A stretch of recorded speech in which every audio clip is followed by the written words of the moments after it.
Podríamos denominar esta cátedra intuición.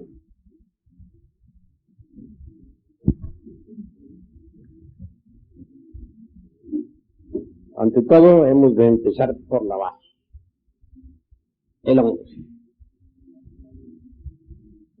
¿De dónde venimos? ¿Para dónde vamos? ¿Cuál es el objeto de nuestra existencia? ¿Para qué existimos? ¿Por qué existimos? Hay una serie de interrogantes que debemos aclarar y resolver.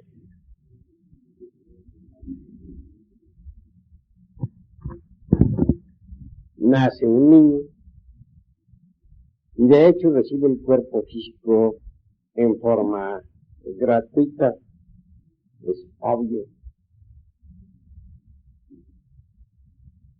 Un cuerpo maravilloso con unas 15.000 millones de neuronas, etcétera, a su servicio. Nada le ha costado. Conforme el niño va creciendo, la mente sensual se va abriendo poco a poco. Y esta última en sí misma, y por sí misma, se informa mediante las percepciones sensoriales externas. Y es precisamente con los datos aportados por tales percepciones como la mente sensual elabora siempre sus conceptos de contenido, motivo por el cual ella jamás puede saber algo sobre lo real. Sus procesos razonativos son subjetivos, se mueven dentro de un círculo vicioso, desde las percepciones sensoriales externas. Eso es obvio. Ahora comprenderán ustedes un poco mejor lo que es la razón subjetiva en sí misma. Más allá de hacerse una plena diferenciación entre razón subjetiva y razón objetiva. Es obvio. El niño tiene que pasar por todos los procesos educacionales. Kinder, primaria, secundaria, prepa y hasta universidad. Razón subjetiva se nutre con todos los datos que las distintas instituciones escolásticas le aportan. Es en verdad que ningún instituto docente podría dar al niño o al joven o al adolescente datos exactos sobre eso que no es del tiempo, sobre eso que es lo real.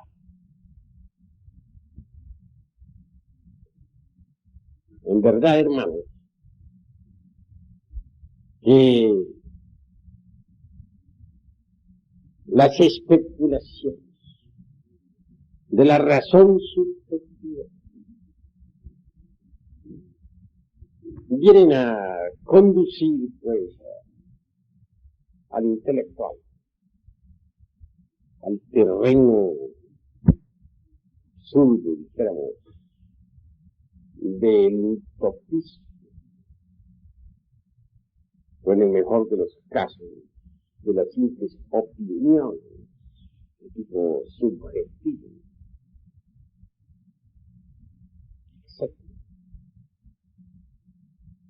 Mas nunca a la experiencia verdadera de eso que no es del tiempo, de eso que es la verdad. En cambio, la razón objetiva, que desgraciadamente no recibe ninguna instrucción, para la cual no hay escuelas, permanece siempre abandonada. Indubitablemente, los procesos razonativos de la razón objetiva, obviamente, nos conducen, dijéramos, a postulados exactos y perfectos. Pero el niño, desde un principio, es educado subjetivamente.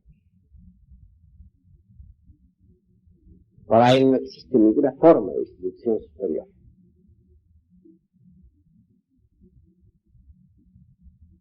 Los datos de los sentidos aportan a la mente subjetiva del adolescente, a la mente sensual, digamos.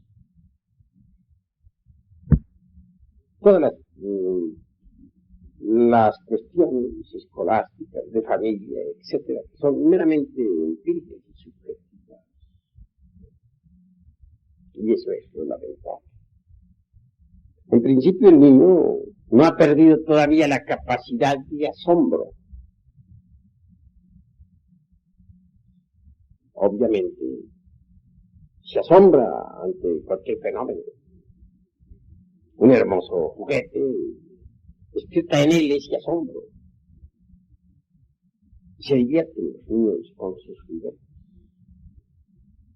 Más conforme va creciendo, conforme su mente sensual va recibiendo datos de la escuela, del colegio, la capacidad de asombro va desapareciendo. Y al fin llega el instante en que el niño se convierte en joven, y el joven ya ha perdido por completo esa capacidad. Desafortunadamente, los datos que uno recibe en los colegios, en las escuelas, en los centros educacionales, solo sirven para nutrir, como ya dije, la mente sensual. Pero nada más. De esa forma, y con esos sistemas de educación actuales, lo único que realmente se logra es forjarnos en la escuela, en la academia, en la universidad, una personalidad artificiosa. Téngase en cuenta, mis caros hermanos, que en realidad de verdad, los conocimientos que se estudian en humanidades jamás servirían para formar al hombre psicológico. En nombre de la verdad hemos de decir claramente que las materias que se estudian actualmente, los institutos docentes, no tienen relación alguna con las distintas partes del ser.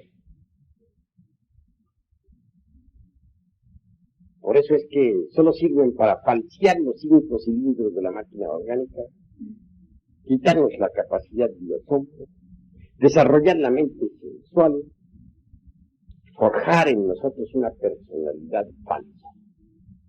Y eso es todo.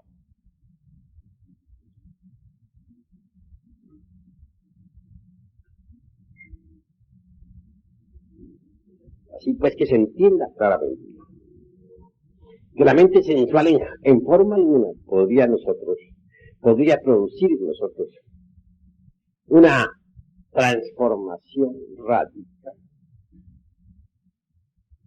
Es conveniente entender que la mente sensual, muy culta que parezca, nunca podría sacarlo a uno del automatismo y de la mecanicidad en que se encuentra toda la gente, todo el mundo. Una cosa es el hombre meramente animal, es decir, el animal intelectual. Y otra cosa, en verdad, muy diferente, por cierto, es el verdadero hombre psicológico.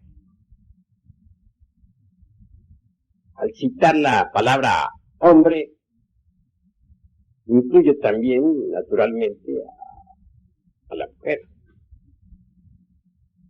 Y esto se debe subentender claramente. Bueno, nacemos con un cuerpo físico maravilloso, pero en realidad de verdad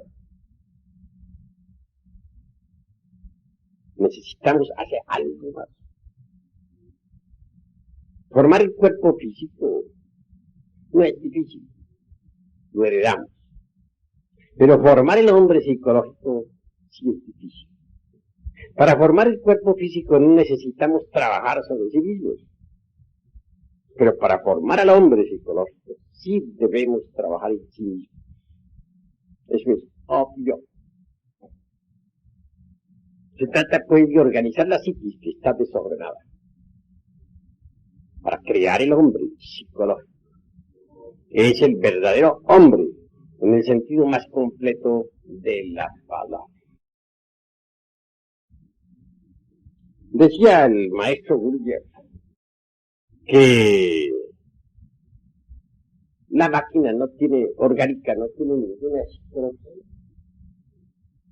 Tengo que disentir bastante con él en esa cuestión. Sí existe psicología en cualquier máquina orgánica llamada hombre, equivocadamente, por cierto.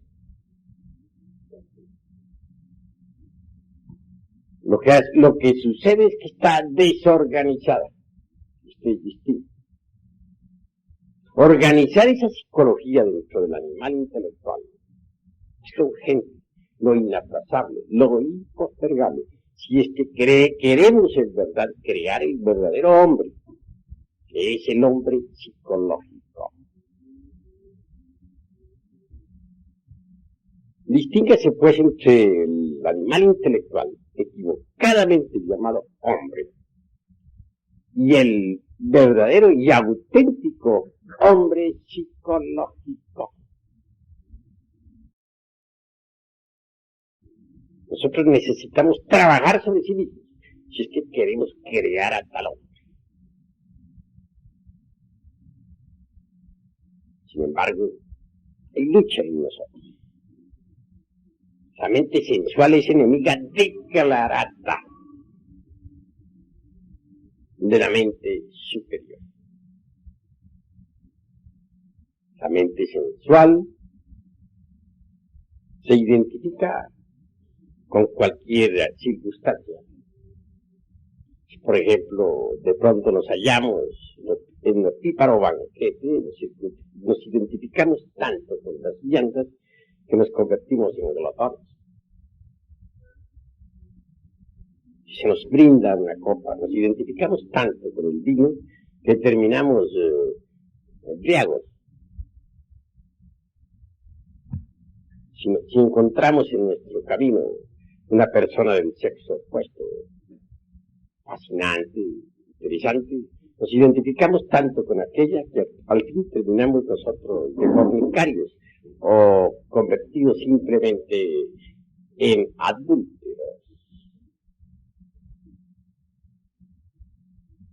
En estas circunstancias, y de este modo, no es posible crear al hombre psicológico.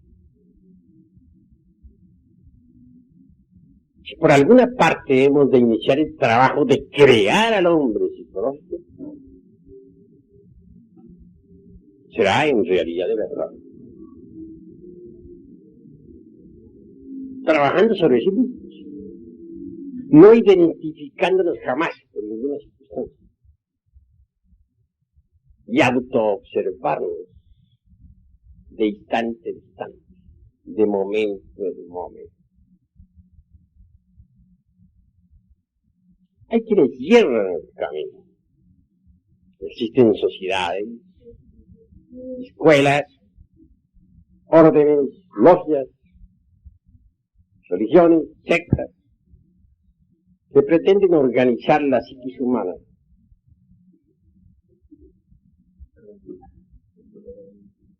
¿Cómo? Pretenden organizar la psiquis humana mediante ciertas máximas que llamaríamos de oro. Comunidades que pretenden mediante tal o cual máxima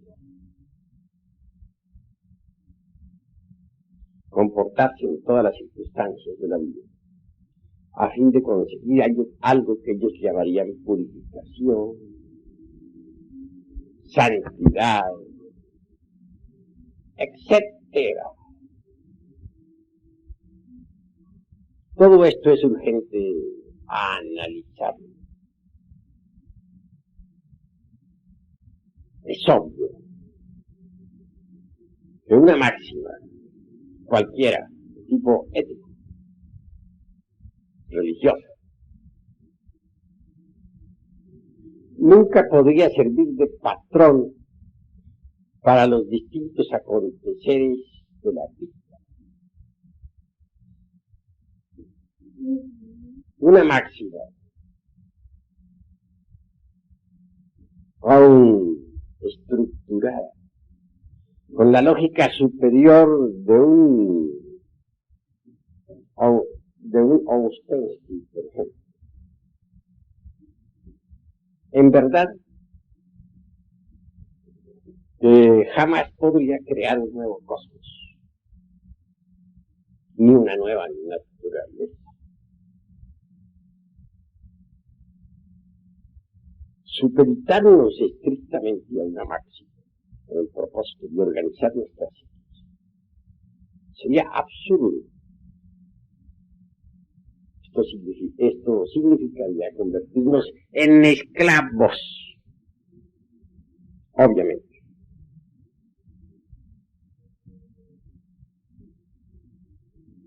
De manera que conviene que reflexionemos sobre muchos catálogos éticos, códigos morales, con máximas de oro. Ellas no pueden transformar, o todas esas reglas o máximas jamás pueden transformar a nadie. Eso es obvio. Además, hay factores que hay que analizar antes de poder entrar en el trabajo de organizarlas. Incuestionablemente. Un enunciado demostrativo, por ejemplo, por muy rico que él fuese, perfecto, podría ser falso. Y lo que es peor, intencionalmente falso.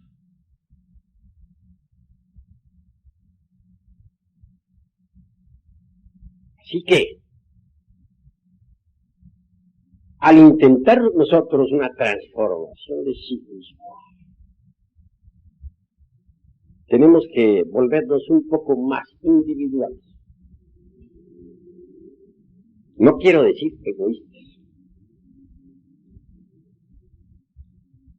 Subentiéndase esto como aprender a pensar mejor y en una forma más independiente y perfecta.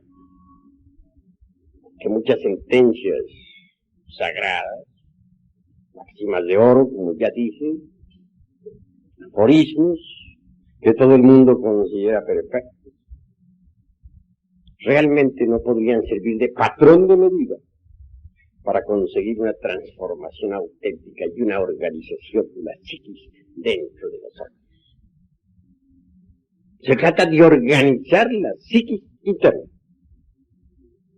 Y tenemos que salir de tantos racionalismos de tipo subjetivo. Y ir, como se dice, al grano, a los hechos. Afrontar nuestros propios errores, como son. No querer nunca justificarlos. No tratar de huir de ellos. No intentar disculparlos. Se necesita que nos volvamos más serios en la analítica.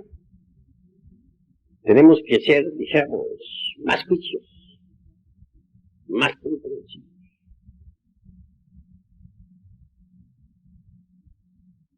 Si en verdad no buscamos escapatorias, entonces sí, podemos trabajar sobre sí mismos para conseguir la organización del hombre psicológico y dejar de ser meros animales intelectuales como hasta ahora somos.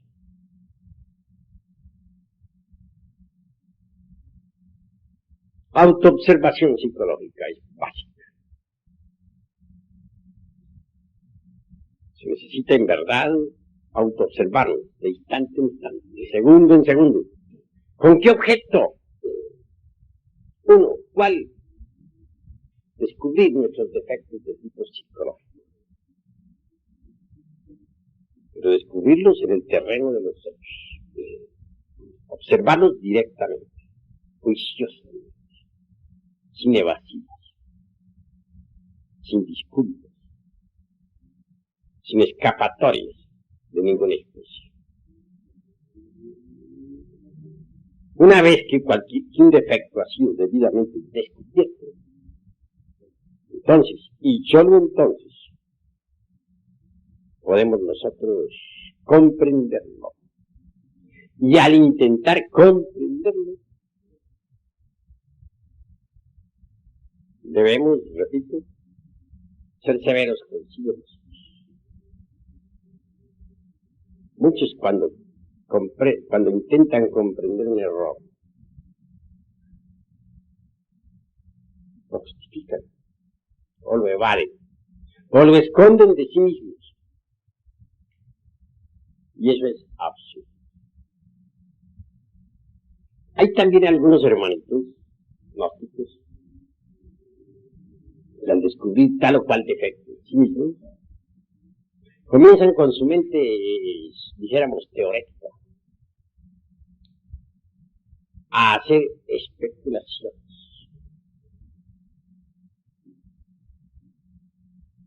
Y eso es gravísimo, porque como ya dije, lo repito hasta ahora, en este momento, las especulaciones de la mente meramente subjetiva van a desembocar forzosamente en el terreno del utopismo.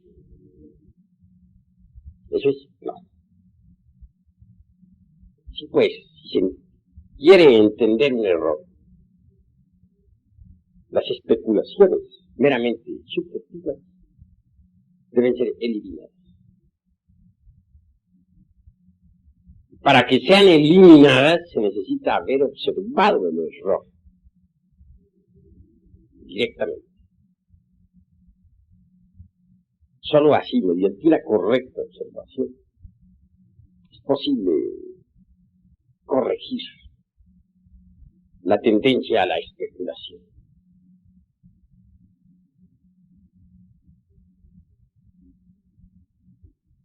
Una vez que uno ha comprendido íntegramente cualquier defecto psicológico en todos los niveles de la mente, entonces sí puede darse el lujo de quebrantarlos, de desintegrarlos, de reducirlos a ceniza, a polvareda cosa.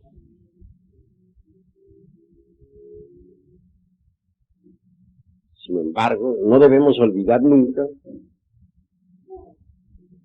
que la mente por sí misma no puede alterar radicalmente ningún defecto. Nunca. La mente por sí misma puede rotular cualquier defecto con distintos nombres. Puede pasarlo de un nivel a otro, esconderlo de sí misma, esconderlo de los demás, pero nunca desintegrarlo. Muchas veces les he hablado aquí, les he dicho que necesitamos de un poder que sea superior a la mente, de un poder que en verdad pueda reducir a cenizas a cualquier defecto de tipo psicológico. Afortunadamente ese poder existe en el fondo de nuestra psiquis. Me refiero claramente a Stella Maris, la Virgen del Mar, Es una variante de nuestro propio ser, pero derivada o derivado. Si nosotros nos concentramos en esa fuerza variante que existe en nuestros sitios, que algunos pueblos la denominaron Isis, y otros Tonantzin, y aquellos Diana, etc., seremos asistidos. Entonces, el defecto en cuestión puede ser reducido a por barrera cósmica.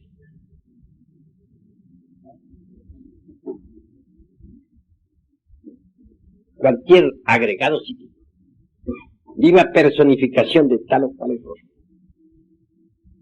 una vez que ha sido desintegrado, libera algo.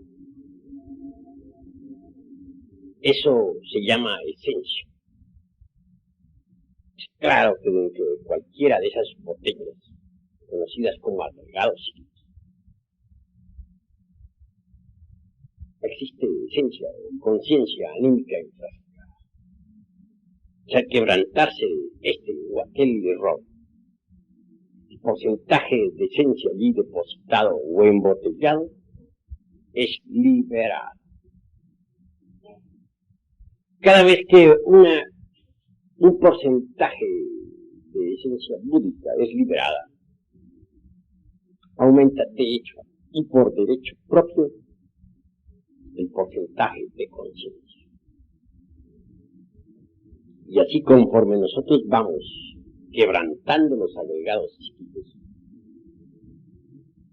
el porcentaje de conciencia despierta se irá multiplicando.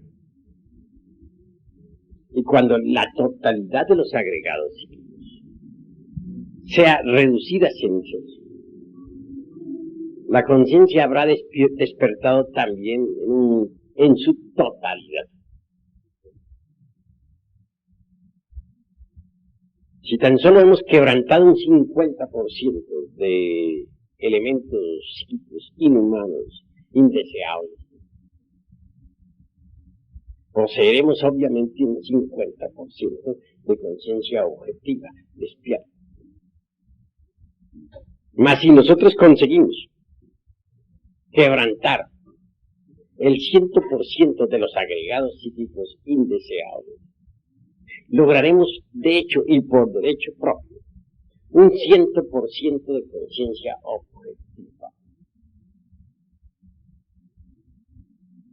Así es que a base de multiplicaciones incesantes, nuestra conciencia irá resplandeciendo cada vez más. Eso es obvio. Lograr el absoluto despertar es lo que queremos nosotros. Y es posible lograrlo si marchamos por el camino correcto. De lo contrario, no sería posible lograrlo. Eso es claro. En todo caso, a medida que nosotros vayamos quebrantando los elementos psíquicos indeseables que en nuestro interior cargamos, distintos siddhis o facultades luminosas irán aflorando en nuestras psiquis. Cuando se haya conseguido la aniquilación budista, entonces en verdad habremos conseguido la más absoluta iluminación. Esta palabra aniquilación budista molesta mucho a determinadas organizaciones de tipo pseudo-esoterista y pseudo-ocultista.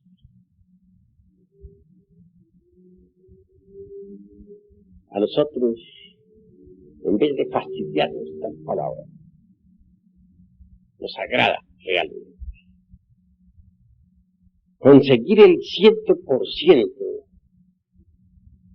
de conciencia es algo anhelable. Son muchos los que quisieran tener la iluminación. Son muchos los que se sienten amargados, los que padecen entre las tinieblas, los que sufren por las distintas circunstancias amargas de la vida. La iluminación es algo muy anhelable. Pero la iluminación tiene una razón de ser. La iluminación, la razón de ser de la iluminación es el Dharma Dhatu.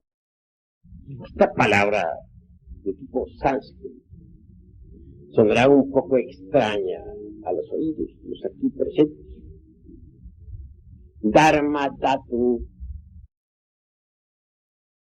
viene de su raíz Dharma, ciclos indeseables que en nuestro interior cargamos. Sin embargo, no por ello lograría la iluminación radical. Y entra en juego eso que se llama el tercer factor de la revolución de la conciencia, el del sacrificio por la humanidad. Si nosotros no nos sacrificamos por la humanidad,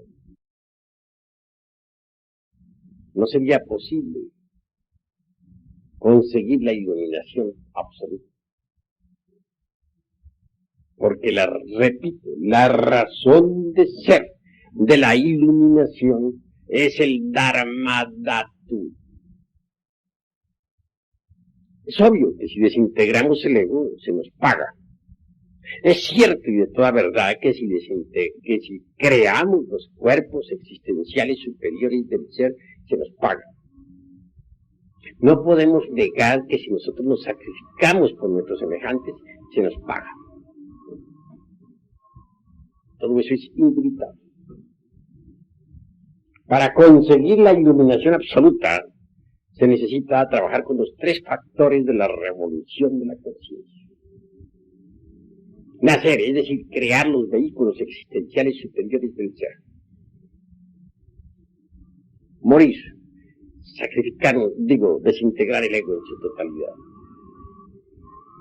Sacrificio por la humanidad. He ahí los tres factores de la revolución de la conciencia. Como les decía a ustedes, tenemos que saber trabajar sobre sí mismos. Eso es obvio. Necesitamos organizar al hombre psicológico dentro de sí mismo. Primero que todo, antes de conseguir nosotros la iluminación absoluta. El hombre psicológico debe nacer en nosotros. Y nace en nosotros cuando se organiza la psiquis.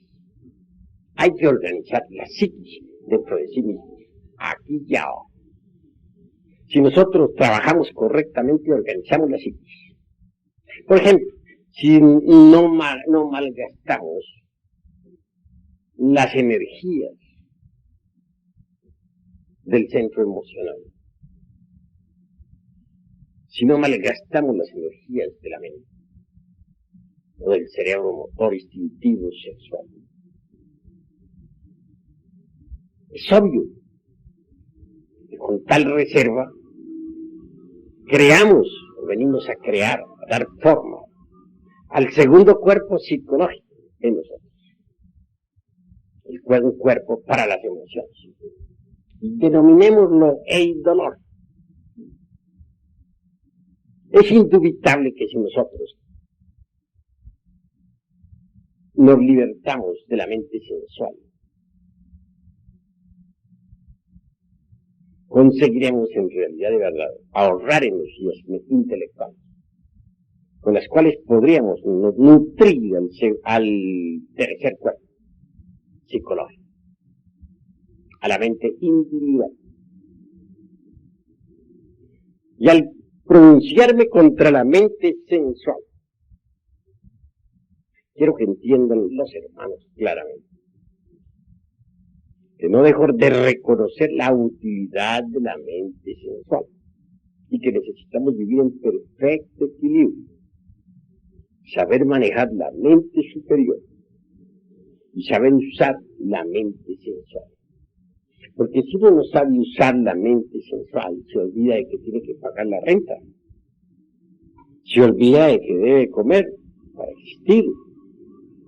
Se olvida de que tiene que vestirse. Anda por la calle en el más completo desaliño. No cumple uno con sus deberes en la vida. Entonces la mente sensual es necesaria. Pero hay que saberla manejar inteligentemente, con equilibrio. Es decir, la mente superior y la mente sensual deben equilibrarse en la vida. Eso es obvio. Hay gentes que se preocupan únicamente por la mente superior. Ejemplo, determinados eremitas que viven en cavernas en los Himalayas. Y olvidan que tienen una mente sensual. Desecharla simplemente así porque sí es absurdo. Se necesita que la mente sensual funcione en forma equilibrada para cumplir con sus deberes en la vida. La pugna entre la mente superior y la sensual es espantosa. Recordemos nosotros al Cristo cuando estuvo en su ayuno en el desierto. Se le presenta a un demonio y le dice: todos estos reinos del mundo te los entregaré si me arrodillas y me adoras. Es decir, la mente sensual tentando. Y responde la mente superior diciendo: Satán, Satán, escrito está, al Señor tu Dios adorarás, y a Él solo obedecerás. No se dejó Jesús dominar por la mente sensual. Pero esto no quiere decir que no sea útil, tal vez. Lo que sucede es que hay que tenerla bajo control. Y que debe marchar en perfecto equilibrio con la mente superior. Al tratar de organizar al hombre psicológico, obviamente sucederá una pugna espantosa entre las dos mentes. La superior, psicológica, y la sensual. La mente sensual no quiere nada que se relacione con la mente superior. La mente sensual goza cuando se identifica con una escena de lujuria, o cuando se identifica con un acontecimiento doloroso en la calle, o cuando se identifica con una copa de vino, etc. La mente psicológica se opone violentamente. Voy a ilustrar esto con un ejemplo. Iba de pronto en un carro. Alguien conducía el automóvil. Marchamos por el carril izquierdo de una calle. Por el carril derecho, una dama conducía otro carruaje. De pronto, sucede que el carruaje que conduce a aquella dama cambia de dirección. Intenta meterse a un supermercado. Es obvio que yendo por la derecha debía quebrar para alguna parte para meterse en el supermercado. Si el supermercado hubiera estado a su derecha, pues se hubiera metido hacia la derecha, pero desafortunadamente estaba a su izquierda. Y el carril izquierdo estaba ocupado por el carruaje en que nosotros viajábamos. No le importa a aquella dama absolutamente nada y definitivamente quiebra hacia la izquierda, claro, viniendo a chocar con el carruaje en el que nosotros íbamos. Los daños no fueron graves, fueron mínimos para aquel otro carro. Pero aquí viene lo interesante. Como quiera que en el carro en que viajara insignificante persona,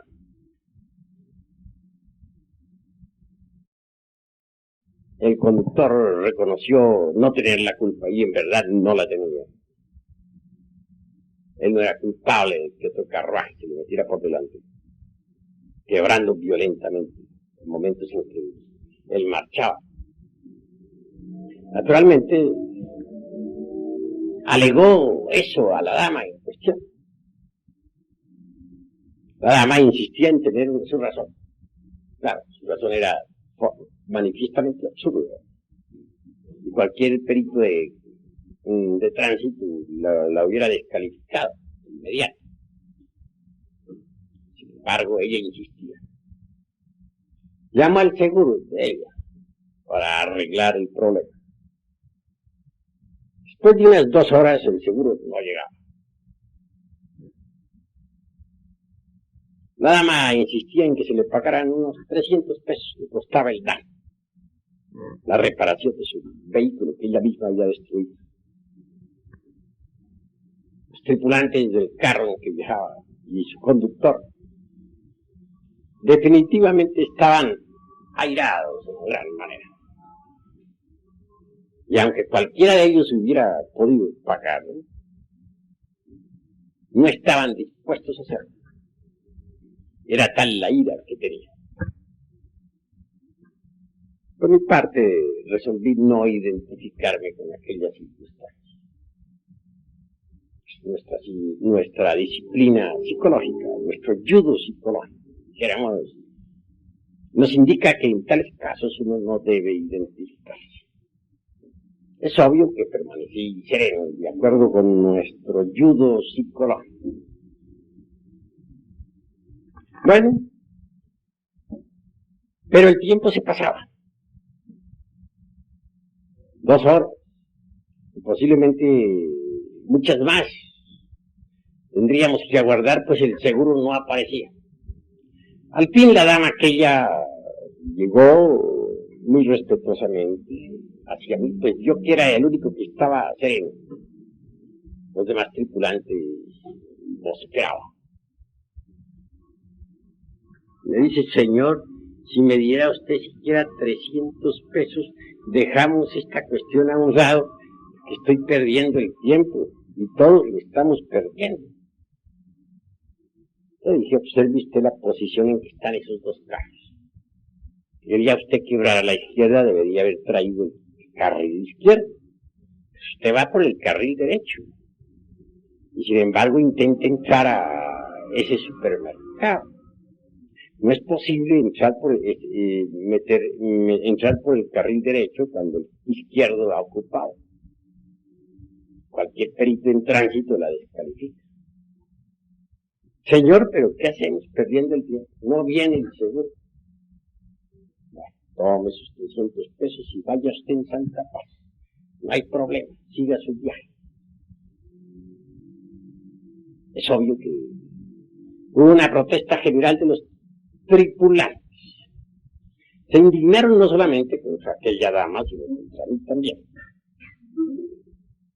Era tal el estado en que se encontraban que no podían menos que protestar. Se encontraban absolutamente identificados con la escena. Y claro que a mí me calificaron de tonto, etcétera, etcétera, etcétera, y otras tantas cosas.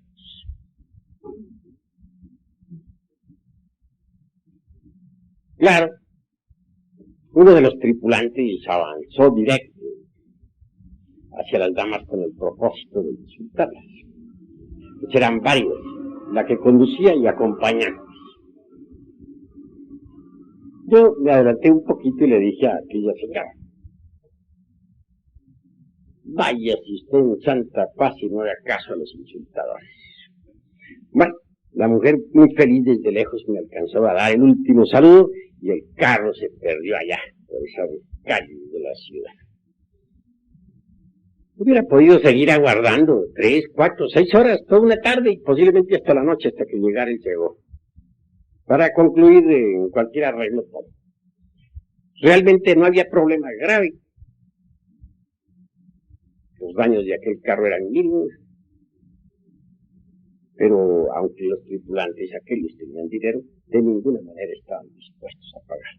Se encontraban tan identificados con la escena que, obviamente, no tenían ganas de, como se dice, dar a torcer su brazo. Lo salvé ciertamente de una cantidad de pormenores y detalles molestosos. Les evité, si es posible, ir a la delegación. Les evité 50,000 trámites y tonterías, amarguras y discusiones. Pero ellos se encontraban tan identificados con aquel hecho que en cuenta se daban del bien que se les había hecho. Así es la gente. De manera que, mis queridos amigos, en realidad de verdad deben ustedes entender que identificarse con las circunstancias trae problemas. Es absurdo identificarse con las circunstancias. Completamente absurdo. Se gastan las energías. ¿Con qué energías organizaría uno, por ejemplo, el cuerpo astral, si se deja llevarles hacia esos estallidos de ira, de esos berrinches espantosos, de esos corajes que no tienen razón de ser? Todo por identificarse con las circunstancias. ¿Con qué fuerzas podría darse el lujo de crearse una mente individual? Si uno en verdad, de verdad, despilfarra sus energías intelectuales, las malgasta en tonterías de hechos similares a los que he contado. La creación del segundo cuerpo nos invita a ahorrar energías emocionales. Y la creación de un tercer cuerpo, llamaríamos lo intelectual o mente individual, nos hace comprender la necesidad de ahorrar un poco de nuestra energía mental. Ahora bien, si nosotros no aprendemos de en verdad a dejar las antipatías mecánicas, si nosotros estamos siempre llenos de mala voluntad hacia nuestros semejantes, ¿con qué energías crearíamos entonces el cuerpo de la voluntad consciente? Es decir, el cuarto cuerpo psicológico. Y hay que crear todo ese juego de vehículos interiores. Y si es que queremos en verdad crear dentro de sí mismos, o fabricar dentro de sí mismos, o dar forma dentro de sí mismos al hombre psicológico. Bien sabemos que alguien que posea el cuerpo físico, y un segundo cuerpo de tipo emocional, psicológico, y un tercer cuerpo de tipo mental, individual, y un cuarto cuerpo de tipo volitivo, consciente, puede darse el lujo de recibir sus principios anímicos para convertirse en hombre. Eso es indubitable. Pero si uno verdaderamente malgasta sus energías motrices, vitales, emocionales, mentales, volitivas, identificándose con todas las circunstancias de la vida, etc., pues es obvio que nunca podrá organizar esos cuerpos psicológicos en nosotros, tan indispensables para que dentro de sí mismos aparezca el hombre. Así que cuando hablo de organizar la psiquis, debe saberse entender. Tenemos que manejar energías, saberlas utilizar, no identificarnos para no malgastar nuestras energías torpemente. No olvidarnos de sí mismos. Cuando uno se olvida de sí mismo, se identifica. Y cuando se identifica, entonces no puede dar forma a la psiquis. No puede hacer que la psiquis, pues, se estructure inteligentemente en sí mismo. Porque malgasta las energías torpemente. Esto es urgente entenderlo, mis queridos hermanos. Si pues un hombre verdadero, es un hombre que ha ahorrado sus energías, que mediante las mismas ha podido crear los cuerpos existenciales superiores del ser. Un hombre verdadero es aquel que ha recibido sus principios anímicos y espirituales. Un hombre perfecto es aquel que ha desintegrado, dijéramos, todos los elementos psíquicos y humanos. En vez de tales elementos indeseables, ha dado forma al hombre interior. El hombre interior es lo que cuenta. El hombre interior recibe su pago. La gran ley le paga. El hombre interior está despierto, porque ha desintegrado el ego. El hombre real, verdadero, que se sacrifica por sus semejantes, obviamente consigue la iluminación. Así, crear el hombre es lo primero. Es lo fundamental. Y esto se consigue organizando la psiquis. Pero muchos, en vez de dedicarse a organizar su propia psiquis íntima, se preocupan exclusivamente por desarrollar poderes o psiquis inferiores. Y eso es absurdo. ¿Con qué vamos a empezar nosotros? ¿A organizar la psiquis o a desarrollar poderes inferiores? ¿Qué es lo que queremos? Tenemos que ser juiciosos nosotros en el análisis, juiciosos en nuestros anhelos.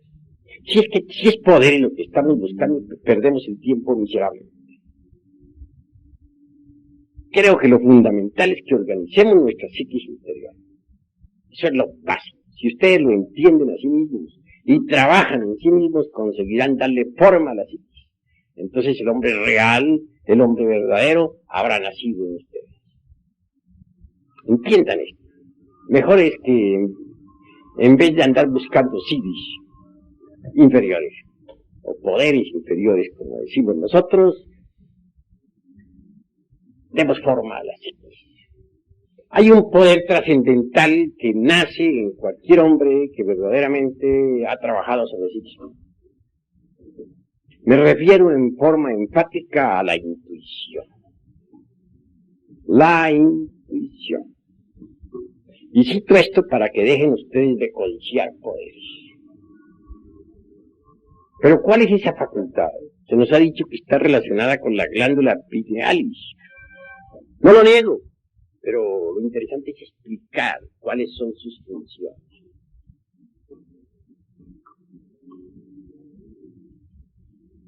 ¿Cómo definiríamos la intuición? Percepción directa de la verdad sin el proceso deprimente de la opción.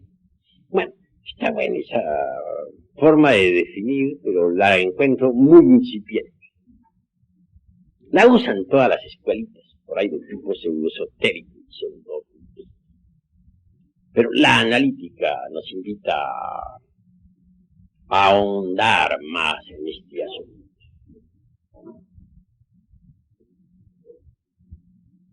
¿Qué es la intuición? Es una facultad de interpenetración. Posiblemente Hegel, en su dialéctica, trate de definirla con aquello de los concretos universales. Eso me parece mejor definirla con la filosofía china de la raza amarilla, pues. Una emperatriz china no entendía bien esta cuestión de la intuición. Un sabio le explicó que era la facultad de interpenetración.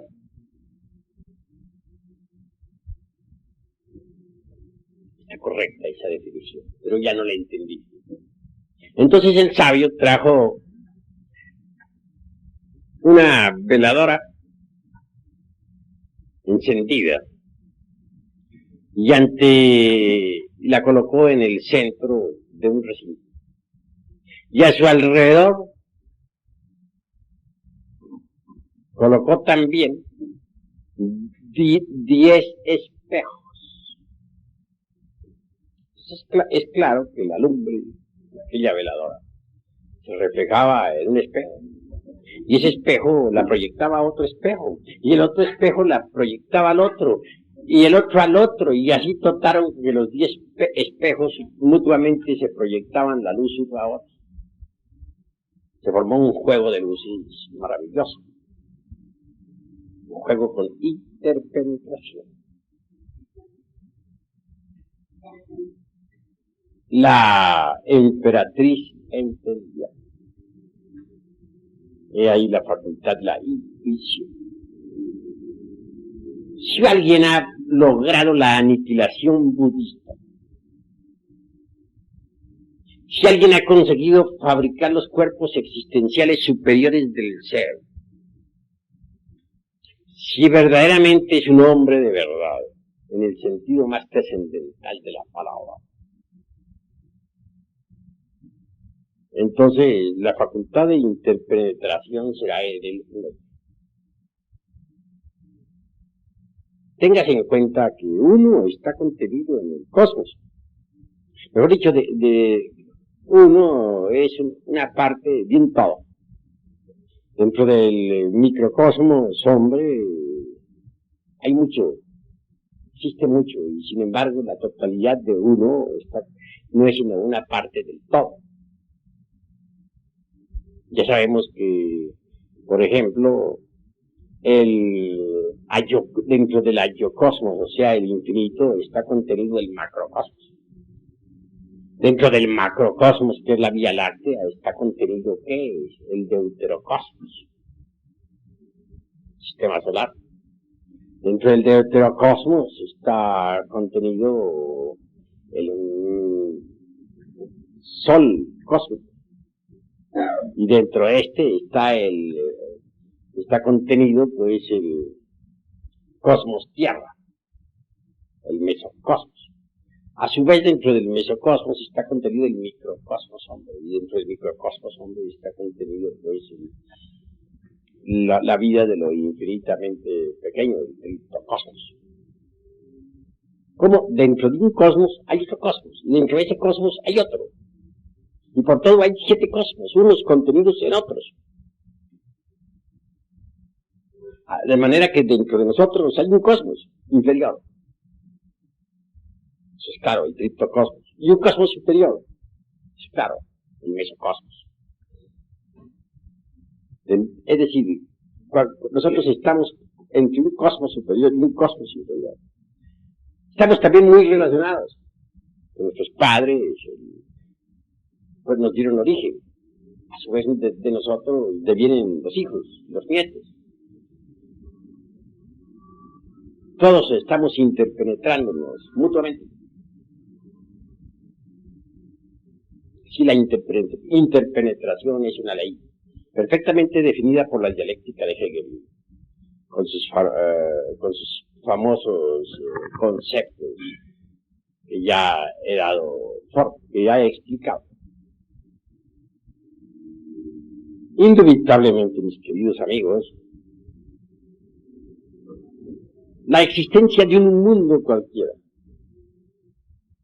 su nacimiento, su desarrollo y muerte, queda reflejándose también dentro del hombre verdadero, que ha logrado la aniquilación budista.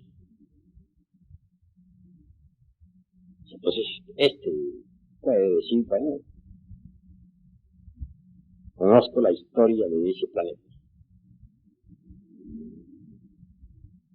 Todo el Mahamvantara puede reflejarse en la uña de un hombre auténtico. Y reflejarse con tanta exactitud que el Buda ese no ignore nada. Todo lo que pueda suceder a una nación puede reflejarse en la psiquis de un hombre que ha pasado por la aniquilación budista. Y reflejarse con tanta precisión, con tanto detalle, que claro, no llegue a ignorar ni el más insignificante acontecer. Sí, pues deduzcan ustedes, o infieran de lo que he dicho, lo que es la intuición, la facultad de interpenetración. Si conseguimos que toda la historia de esta galaxia se refleje en nosotros, ¿ignoraríamos algo, por ejemplo, en relación con la galaxia? Claro que no. La galaxia, con todos sus procesos, puede reflejarse en nuestra psiquis, con tanta naturalidad, mis queridos hermanos, como la veladora aquella del ejemplo que he puesto, que se reflejaba en los espejos, en los 10 espejos que sirvieron para ilustrar a la emperatriz. Si todas las criaturas pueden reflejarse en la psiquis de un Buda de contemplación, porque este ya no tiene agregados psíquicos inhumanos que desintegrar. Entonces de hecho, consigue mediante la intuición eso que podríamos definir como omisión.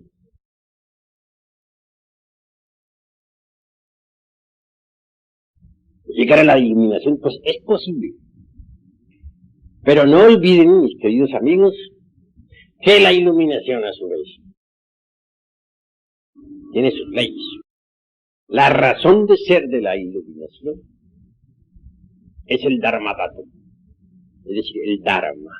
Si uno se ha sacrificado por los mundos, si uno verdaderamente ha creado sus cuerpos existenciales superiores, si uno verdaderamente ha disuelto el ego, claro, recibe recompensa, ¡pam! Porque solamente en la región del Dharmatattva es posible la iluminación interior propia. Así pues, como quiera que lo vital es que un día lleguen ustedes a la iluminación. Deben empezar desde ahora mismo por organizar sus